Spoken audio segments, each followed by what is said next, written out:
Hey everybody, Garrett Claridge here. Today we're going to be doing a review and teardown of one of my own personal Bluetooth speakers here. This is the Monster Rocking Rambler. Now this is a couple years old now. When this was released in 2016, it was around $300 Canadian, and now it's coming in around $80 or $90 Canadian, and it's finally in this price point where it makes sense, really. Today's content will be a little bit different, seeing as I'm going to be trying to use the tools correctly today and not destroy this. If you're looking for a destruction video, please check out one of my other many videos. But today we're going to be checking this thing out, what's inside, and possibly enhancing it. I think I'm going to have to get some muffling or sound dampening in here, although it's built fairly well on its own. Okay, so let's take a closer look at this thing. Its functions include Bluetooth, FM radio, auxiliary, as well. This is a really cool feature here. We have a microphone input that also works for guitars, and as well there is an echo function, so that works awesome for karaoke singing and stuff. Although the echo wouldn't be a very handy thing for a guitar. I'd recommend a acoustic guitar with the built-in sort of preamplifier. That would make this thing just awesome. Around a campfire or something like that. Here we see the main power switch as well as the charging port. On the main control panel we have this nice volume switch with the infinite potentiometer. Keeps on going around and around, so it keeps resetting. You're not gonna, accidentally turn it up on the go and then end up cranking it by accident. There's the input selector as well as a little cheater to get right directly to the Bluetooth. I push it on. Whoa, that voice is very loud. That's the one thing I don't like about this. There's two tracking buttons to set the radio station. I'm not too sure if it actually changes the song on the Bluetooth device or not. We have a button to check the battery status, as well as 5 different presets to set your radio stations or different equalizer settings when you're not using the FM radio. I find the FM antenna works very well on this. At the top there's a 5-volt 2-amp USB charger as well as the auxiliary input. When you plug it in, it does switch to the auxiliary setting. The left side of the handle has the near-field communication option that I've never figured out in my life. Behind the metal grill there's a 5¼ woofer and a 2-inch tweeter. They both look very waterproof. There is a rubber surround and a really tough dust cap here. The cabinet's also ported, and this actually has a tube that runs directly upwards, so if any water did happen to splash in here, it does just roll out. Oh yeah, did I not mention? This thing is actually IPX4 waterproof.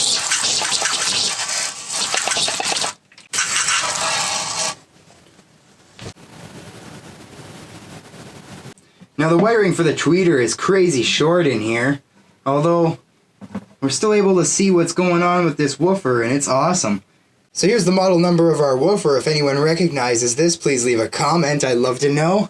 We have 4 ohms, 15 watts. This entire unit does claim to be 30 watts. Nice big spider on there, and there's actually a blob of silicone around the voice coil in there.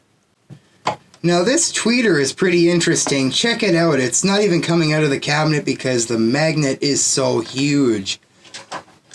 Freaking crazy, this thing.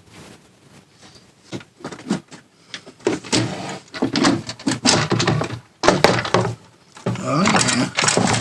Okay, I finally got this damn thing open. If you ever go to open one of these, just go straight for that take-in-half suitcase kind of approach, because that was a real pain in the ass. Anyway, we got these very nice speaker drivers here. Check out those magnets. Again, we got a 5¼ and a 2-inch. And these are very considerably nice ceramic magnets for a speaker that size. Again, we are RXT model numbers on them. Oh yeah, capacitor glued into the side here, so there is a little crossover network. Here's that bass reflex port. As I was saying, this is typically pointing upwards, so if water was to spill in here, it just dumps right back out. Now here's actually what I was most excited to see inside here. And there's actually a brand name on it. We have a Vision sealed battery. Now, let's see here. Okay, 12 volts, 2.3 amps, amp hours. I'm not too sure about batteries. Now this is a pretty common battery, but that's good because if you wanted to modify this and put something better in, you could hit eBay and find the batteries for those uninterrupted power supplies like the battery computer backups, and they'd probably be the same thing and better.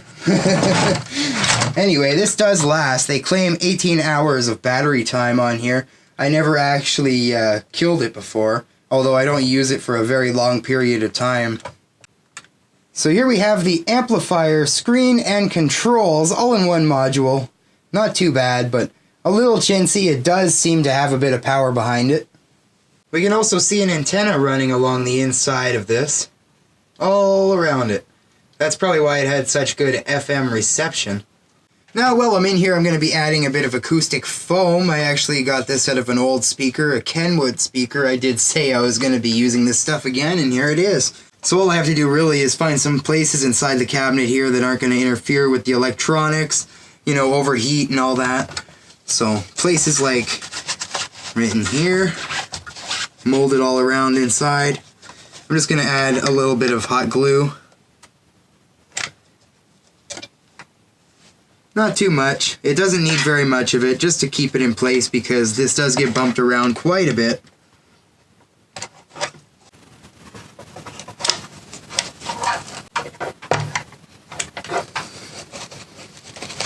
And here we are. As you can see, there's no wrong answer to this, although I went a little OCD with it.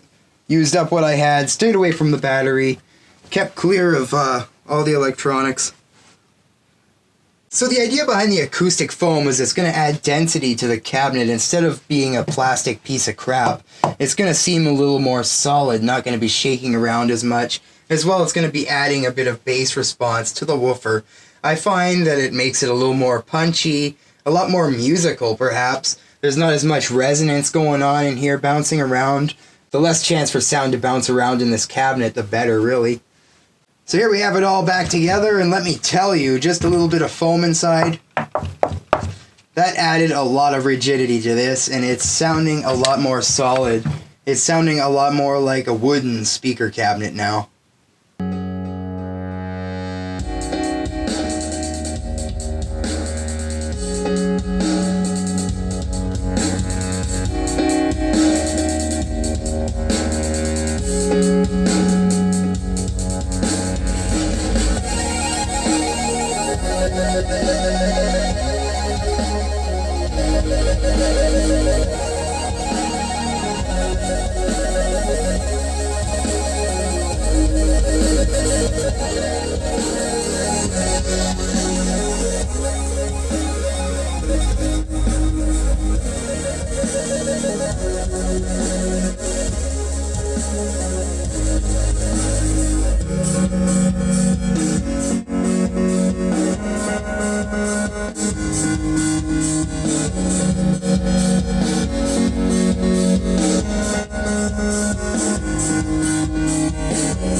Well, I'd say that modification was a great success. It's sounding a lot better now. And at the $80 or $90 price point, I'd say this is a lot of fun to pick up and play around with if you can. Grab it while you can, because this is a few years old now. 4 years old at the time of this video being created, and as I say, it is dramatically reduced in price. If you can find it on sale, it is a great product. This would definitely be great for someone that was into karaoke or even played acoustic guitar and was looking for a nice little portable amplifier. Not only that, but this is also a good option if you're interested in a small PA system. If you're doing presentations or small events, this would be great for that.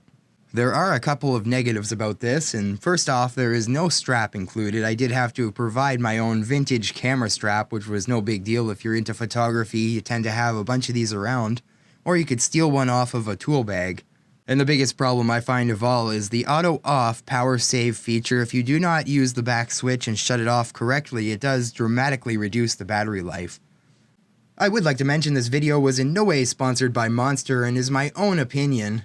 There is a new version of the speaker out, however it is a little more pricey and does not seem to include that many more features. I found mine at Shoppers Drug Mart, although I believe they are still available on Amazon. Pick them up while you still can. They are on sale now, and it is a great price for what you get. Well, that's about all I have to say about the Monster Rockin' Rambler Bluetooth speaker. A little bit older, but it's still a lot of fun and very useful.